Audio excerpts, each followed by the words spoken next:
Hi, I'm Ben Peters. I'm the Director of Engineering over at Ardusat. I've always kind of been looking for ways to take my love of science and apply it to the outdoors and look at remote sensing and other ways that I can kind of bring science into skiing and the mountains that I like. So with the Ardusat Space Kit, I figured I finally had an opportunity to really test some of these ideas out.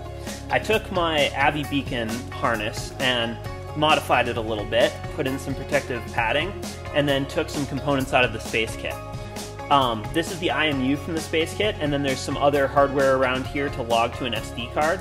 I just taped a nice little battery onto the backside and then plugged the whole thing onto an Arduino and wrote a little program to log the data coming off the IMU.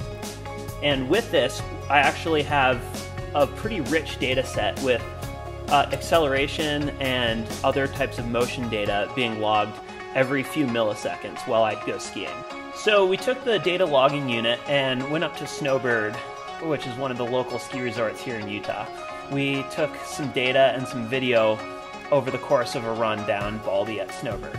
With this experiment, we demonstrated that we could measure the values that we hoped we could with the Space Kit technology.